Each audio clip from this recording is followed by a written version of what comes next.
ప్రియులగు సహోదరి సహోదరులారా,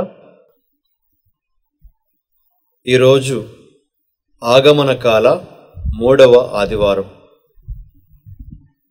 ఈ ఆదివారాన్ని గౌదేతే సండే లేక సండే ఆఫ్ జాయ్ అని మన శ్రీసభ పిలుస్తుంది. ఈ ఆదివారాన్ని ఆనంద ఆదివారం, సంతోష ఆదివారం అని పిలవడానికి గల కారణం ఏమిటి అంటే, మనము క్రీస్తు జయంతికి ఇంకా దగ్గరవుతూ ఉన్నాం. క్రీస్తు మనలోనికి వేంచేసి వచ్చేటువంటి ఆ శుభ తరుణం దగ్గర పడుతుంది అనేటువంటి ఆ భావంతో శ్రీసభ మనలను సంతోషించమని ఈ దినాన్న ఆహ్వానిస్తూ ఉంది. ఆగమన కాల మధ్యలోనికి మనం వచ్చాం. ఈరోజు మనం ఆలకించేటువంటి పఠనాలన్నీ కూడా మనకు ఈ ఆనంద సందేశాన్ని ఇస్తూ ఉన్నాయి. మరి ఈ సందర్భంలో మనలో అనేకమైనటువంటి సందేహాలు కలుగుతూ ఉంటాయి. నా జీవితంలో ఆనందం లేదు, సంతోషం లేదు. నేను ఎలా ఈ ఆదివారాన్ని ఆనంద ఆదివారంగా కొనియాడాలి? నా కుటుంబంలో మనస్పర్ధలు ఉన్నాయి. నాకు, నా కుటుంబ సభ్యులకు సరైనటువంటి సఖ్యత లేదు. మా కుటుంబంలో అనారోగ్య సమస్యలు ఎన్నో ఉన్నాయి.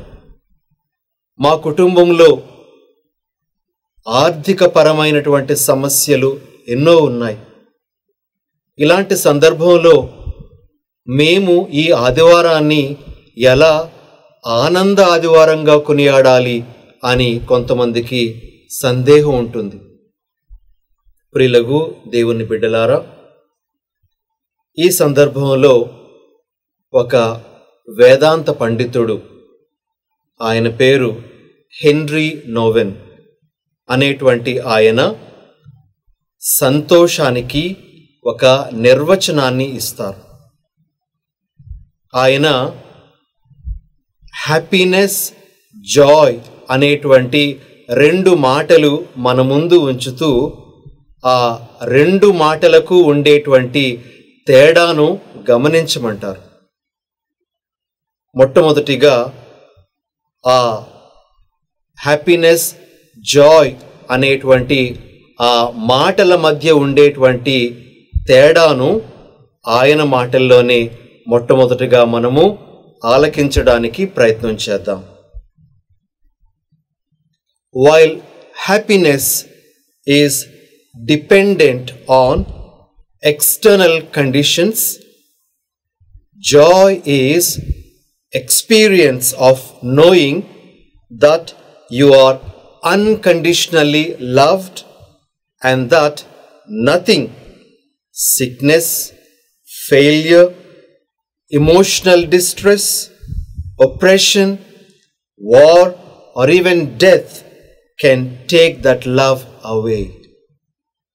Thus, joy can be present even in the midst of sadness.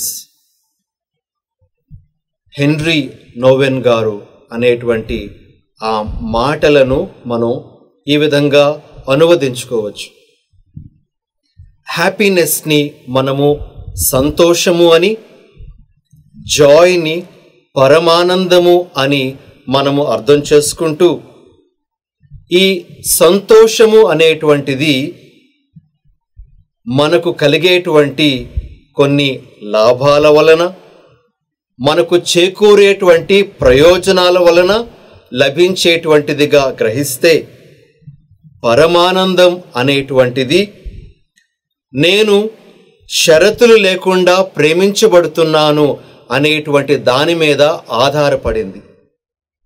దానిని మనం అర్థం చేసుకుంటే ఇక అనారోగ్యమైన, ఆర్థిక సమస్య అయినా, మనస్పర్ధలైన ఏ ఉన్నప్పటికీ కూడా నువ్వు ఆనందంగా ఉండగలవు. అయితే ప్రియులకు సహోదరి సహోదరులారా, ఈ పరమానందం మనకు ఎప్పుడు లభిస్తుంది అంటే ప్రభు నాతో ఉన్నారు, ప్రభు నాలో ఉన్నారు అనేటువంటి ఆ అవగాహన మనకు ఉన్నప్పుడు. ఈ ఆదివారం నాడు, ఈ సంతోష ఆదివారం నాడు మనందరం కూడాను ప్రభువుని ప్రత్యేకంగా ఆహ్వానించుకుందాం. ప్రభువా, నువ్వు నా జీవితంలో ఉంటే నా జీవితం పరమానందంగా మారుతుంది, సంతోషమయంగా మారుతుంది. కాబట్టి నిన్ను ఎల్లప్పుడూ నాలో నిలుపుకునే విధంగా నన్ను దీవించు అని మనమందరం ప్రార్థన చేసుకుందాం. మరి ఈరోజు శుభవార్త ప్రియులకు దేవుని బిడ్డలారా, లూకా శుభవార్త 3వ అధ్యాయం 10 నుండి 18 వరకు వచనాలను మనము సువార్త పఠనంగా స్వీకరిస్తూ ఉన్నాం. ఇందులో మనకు 2 భాగాలు కనిపిస్తూ ఉన్నాయి. మొట్టమొదటి భాగంలో కొంతమంది బాప్తిస్మ యోహాను గారు దగ్గరకు వచ్చి ఆయన యొక్క సలహాలను తీసుకుంటున్నారు. మేమేం చేయాలి, ఏం చేయాలి అని అడుగుతూ ఉన్నప్పుడు బాప్తిస్మ యోహాను గారు వారికి ఇచ్చినటువంటి సమాధానాలు మొదటి భాగం. ఇక రెండవ భాగంలో మనం చూసేటువంటి విషయం ఏమిటి అంటే బాప్తిస్మ యోహాను గారు తన తర్వాత వచ్చేటువంటి మెస్సయ్యా గురించి, ఆయన ఇవ్వబోయేటువంటి జ్ఞానస్నానం గురించి గొప్పగా చెప్పడం మనము ఆ రెండవ భాగంలో చూడబోతూ ఉన్నాం. అయితే మొదటిగా బాప్తిస్మ యోహాను గారు తన దగ్గరకు వచ్చినటువంటి ప్రజలు, సాధారణ ప్రజలు ఉన్నారు, పన్నులు వసూలు చేసేటువంటి సుంకరులు ఉన్నారు, రక్షక భటులు ఉన్నారు. వీరు వచ్చి మేము ఏం చేయాలి అని బాప్తిస్మ యోహాను గారిని ప్రశ్నించినప్పుడు ఆయన వారికిచ్చినటువంటి సమాధానాలు మనకు 4 ముఖ్యమైనటువంటి సందేశాలను ఇస్తూ ఉన్నాయి. ప్రియులకు సహోదరి సహోదరులారా, ఆ సందేశాలేంటో మనము తెలుసుకోవడానికి, ధ్యానించడానికి ప్రయత్నం చేద్దాం. బాప్తిస్మ యోహాను గారు సాధారణ ప్రజలతో చెప్పినటువంటి మాట ఏమిటి అంటే 2 అంగీలున్నటువంటి వ్యక్తి ఏమీ లేని వానికి 1 ఇవ్వాలి అంటాడు. భోజన పదార్థాలు ఉన్నవాడు కూడా అట్లే చేయాలి అని సాధారణ ప్రజలతో ఆయన అన్నారు. ఇక సుంకరులతో ఆయన చెప్పినటువంటి మాట ఏమిటి? నిర్ణయింపబడిన పన్ను కంటే అధికముగా మీరు ఏమీ తీసుకోవద్దు అని అన్నారు. రక్షక భటులతో ఆయన ఏమన్నారు? బలాత్కారముగా గాని అన్యాయ ఆరోపణ వలన గాని ఎవరిని కొల్లగొట్టవలదు, మీ వేతనముతో మీరు సంతృప్తి పడుడు అని ఆయన వారికి సమాధానం ఇచ్చారు. ప్రియులకు సహోదరి సహోదరులారా, ఈ 3 సమాధానాలు మనము ఒక దగ్గర పెట్టి ఆలోచన చేస్తే మనకు మంచి జీవిత సత్యాలు బోధపడతాయి. కొన్ని విలువైనటువంటి సందేశాలు మనకు వస్తూ ఉన్నాయి. అందులో మొట్టమొదటి సందేశం ఏమిటి అంటే బాప్తిస్మ యోహాను గారు ఇచ్చినటువంటి సలహా సాధారణమైనటువంటి పనులు చేయమనే ఆయన సలహా. ఎక్స్ట్రాడినరీ థింగ్స్ అంటారు. అసాధారణమైనటువంటి పనులు కాదు మీరు చేపట్టాల్సినటువంటిది, సాధారణమైనటువంటివి, మీ జీవితంలో మీరు చేయగలిగేటువంటివి మీరు చేపట్టండి. అది మీకు చాలా ఉపయోగకరంగా ఉండేటువంటి విషయంగా ఆయన తెలియజేస్తూ ఉన్నారు. ప్రియులకు సహోదరి సహోదరులారా, మీకుండేటువంటి ఆహారాన్ని వేరే వారితో పంచుకోండి. మీ దగ్గర ఉండేటువంటి ఆ దుస్తులను మీరు వేరే వారితో పంచుకోండి. ఇవి చాలా సాధారణమైనటువంటి విషయాలే. బప్తిస్మ యోహాను గారు ఈరోజు మనలను మన మనస్సు కేంద్రీకరించమని చెప్తున్నటువంటి విషయం ఏమిటి అంటే, మనము ఆనందం పొందాలి అంటే, సంతోషం పొందాలి అంటే, మనము సాధారణంగా చేయాల్సినటువంటి పనులను మనము చేసుకుంటూ వెళ్ళటమే. అసాధారణమైనటువంటి పనులు చేయవచ్చు, కానీ ముందు సాధారణంగా మన పరిధిలో మన సాయశక్తుల చేయగలిగేటువంటి పనులను మనం చేయాలి అని ఆయన తెలియజేస్తూ ఉన్నారు. ఇది మొదటి విషయం.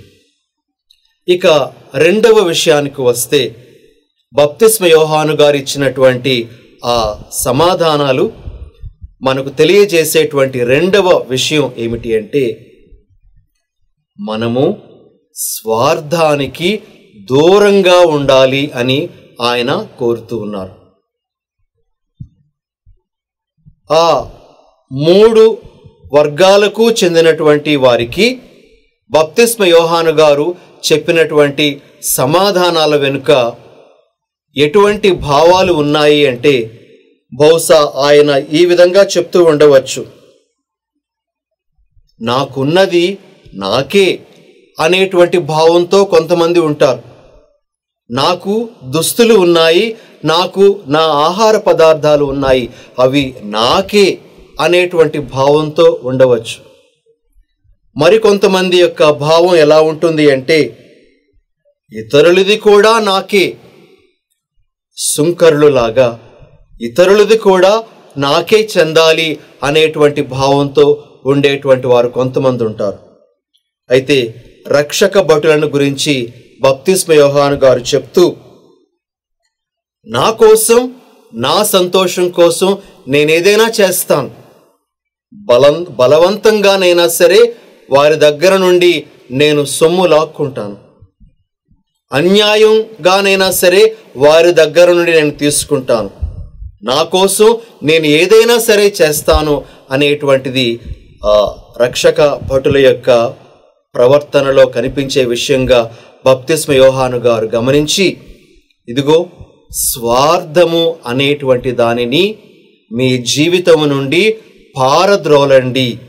స్వార్థం అనేటువంటిది ఎప్పుడు మీ జీవితం నుండి పారద్రోలబడుతుందో అప్పుడు మీ జీవితాలు ఆనందమయం అవుతాయి అని ఆయన వారికి తెలియజేస్తున్నట్లుగా ఆ 3 సమాధానాల నుండి మనం గ్రహించవచ్చు ప్రియులగు దేవుని బిడ్డలారా.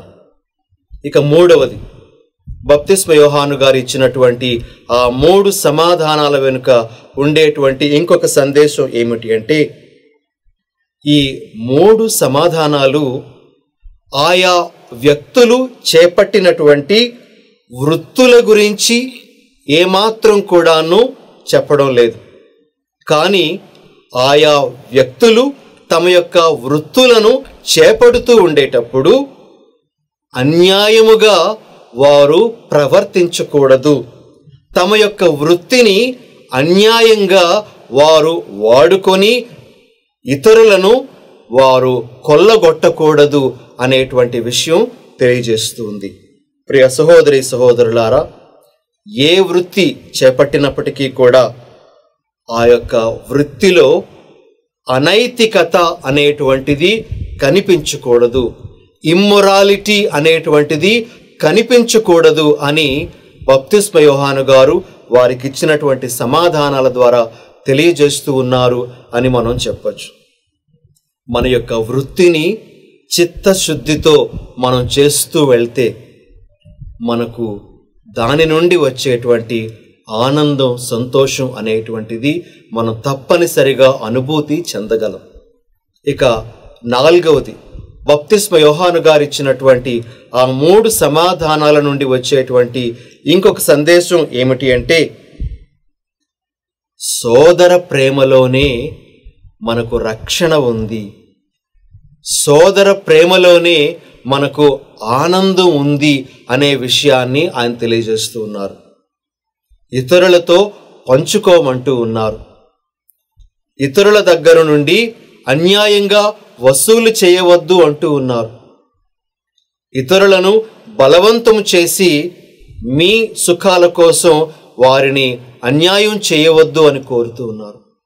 ఇలా ఈ 3 సమాధానాలు కూడా సోదర ప్రేమే రక్షణ మార్గం అవుతుంది అని బప్తిస్మ యోహాను గారు తన సమాధానాల ద్వారా తెలియజేస్తూ ఉన్నారు. కాబట్టి ప్రియులకు సహోదరి సహోదరులారా, బప్తిస్మ యోహాను గారు ఆయా వ్యక్తులకు ఇచ్చినటువంటి ఆ సమాధానాలను ఈరోజు మనకు కూడా ఇస్తున్నటువంటి సమాధానాలుగా మనం గ్రహిద్దాం. ఒకవేళ మనమే బప్తిస్మ యోహాను గారిని మేము ఏం చేయాలి అని అడిగితే ఆయన ఇలాంటి సమాధానాలే మనకిస్తారేమో. కాబట్టి మనము మన యొక్క జీవితాలలో ఈ విధంగా జీవించడానికి ప్రయత్నం చేద్దాం. మనము అతి సాధారణమైనటువంటి మన పనులు మనం చేసుకుంటూ వెళ్ళడానికి ప్రయత్నం చేయాలి. మనము మన హృదయంలో స్వార్థానికి తావు లేకుండా ఉండడానికి ప్రయత్నం చేయాలి. మనము మన జీవితంలో మనకు వచ్చేటువంటి ఆ యొక్క వృత్తుల ద్వారా అనైతికతకు మనము పాల్పడకూడదు అని తెలియజేస్తున్నారు. అదేవిధంగా మన యొక్క జీవితము సోదర ప్రేమతో నిండుకొని ఉంటే మన జీవితము ఆనందమయం అవుతుంది అనే విషయాన్ని మరి బప్తిస్మ యోహాను గారు మనకు కూడా తెలియజేస్తారు అనే ఆ విషయాన్ని మనసులో పెట్టుకొని మనము ఈ ఆదివారం నాడు మనము పాల్గొనాలి. అయితే 2వ భాగం ప్రియులకు సహోదరి సహోదరులారా, బప్తిస్మ యోహాను గారిని కొంతమంది మెస్సయ్య ఏమో అని భావిస్తూ ఉన్నారు. మెస్సయ్య వస్తాడు అని వారికి తెలుసు. మరి బప్తిస్మ యోహాను గారి యొక్క బోధనలు చూస్తున్నటువంటి చాలామంది ఆయనే మెస్సయ్య ఏమో అని అనుకున్నారు. అయితే బప్తిస్మ యోహాను గారు మాత్రం చాలా నిజాయితీగా తాను ఏమిటో వారికి తెలియజేస్తూ ఉన్నారు. బప్తిస్మ యోహాను గారు తెలియజేసేటువంటి అనేకమైనటువంటి మాటల్లో ఆయన బప్తిస్మం గురించి ఒక మాట అంటారు. తాను ఇచ్చేటువంటి బప్తిస్మానికి తన తరువాత రాబోయేటువంటి ఆ మెస్సయ్య ఇచ్చేటువంటి బప్తిస్మానికి ఆయన వ్యత్యాసాన్ని తేడాను ఆయన చూపిస్తూ ఉన్నారు. నిజానికి బప్తిస్మ యోహాను గారు ఇచ్చినటువంటి ఆ బప్తిస్మము సిద్ధపాటు బప్తిస్మము అని చెప్పాలి. బ్యాప్టిజం ఆఫ్ ప్రిపరేషన్ అని మనం చెప్పుకోవచ్చు. దేనికి సిద్ధపాటు అంటే రాబోయే మెస్సయ్యాకు ఈ బప్తిస్మము అనేటువంటిది సిద్ధపాటును కలుగజేస్తుంది అని బప్తిస్మ యోహాను గారు చెప్పినట్లుగా మనము భావించాలి. ఇక బప్తిస్మ యోహాను గారు ఇచ్చినటువంటి ఆ బప్తిస్మము నీటితో మాత్రమే ఇవ్వబడినటువంటిది. ఆ యొక్క బప్తిస్మము పశ్చాత్తాపానికి ఒక సంకేతము మాత్రమే. కానీ నిజమైనటువంటి సంతోషం, నిజమైనటువంటి మార్పు, నిజమైనటువంటి ఆత్మ నింపుదల యేసు ఇచ్చేటువంటి బాప్తిస్మంలో ఉంటాయి అని ఆయన తెలియజేస్తున్నారు. ప్రియులకు దేవుని బిడ్డలారా, మనందరము ఇప్పుడు బాప్తిస్మ యోహాను గారి యొక్క బాప్తిస్మము కాదు కానీ యేసు ఇచ్చే బాప్తిస్మము పొంది ఉన్నటువంటి వాళ్ళం. ఎంతో భాగ్యవంతమైనటువంటి క్రైస్తవ జీవితం మనం జీవిస్తున్నటువంటి వాళ్ళం. అయితే మనము ఈ బాప్తిస్మము మనకు ఇచ్చేటువంటి ఆ భాగ్యాలను ఎల్లప్పుడూ గుర్తుంచుకోవాలి. మనకు మన బాప్తిస్మము ఇచ్చేటువంటి భాగ్యం ఏమిటి అంటే పరిశుద్ధాత్మ నింపుదల. పరిశుద్ధాత్మతో మనము మన బాప్తిస్మ సమయంలో నింపబడుతూ ఉన్నాం. మన బాప్తిస్మము మనకు ఇచ్చేటువంటిది ఏమిటి అంటే ట్రాన్స్ఫర్మేషన్, మార్పు అనేటువంటిది మనకు ఇస్తున్నటువంటిది. కాబట్టి ఈరోజు ఈ ఆగమన కాల 3వ ఆదివారం నాడు ఈ పరిశుద్ధ వాక్యాలను మనం ధ్యానిస్తూ ప్రభువు నాకు ఈ బాప్తిస్మం ఇచ్చారు, ఈ బాప్తిస్మం ద్వారా ఇటువంటి శ్రేష్టమైన గొప్ప వరాన్ని ఇచ్చారు అని మనం ఆనందపడుతూ సంతోషిస్తూ మరి ఆ బాప్తిస్మ విలువల ప్రకారం, ఆ బప్తిస్మము మనకు ఇస్తున్నటువంటి ఆ ఉద్దేశాల ప్రకారం మనం జీవించడానికి ప్రయత్నం చేద్దాం. ఈ ఆదివారం నాడు మన కుటుంబాలన్నీ సంతోష కుటుంబాలుగా మారాలని, మన వ్యక్తిగత జీవితాలన్నీ కూడా సంతోషమయమైనటువంటి జీవితాలుగా మారాలని కోరుకుంటూ, మన జీవితంలో స్వార్థానికి తావు లేకుండా సోదర ప్రేమతో మనం ఎల్లప్పుడూ జీవించేలా, మనకు ఇవ్వబడినటువంటి ఆ బప్తిస్మం యొక్క గొప్పదనాన్ని మనం తెలుసుకొని జీవించేలా ఆ ప్రభు మనల్ని దీవించాలని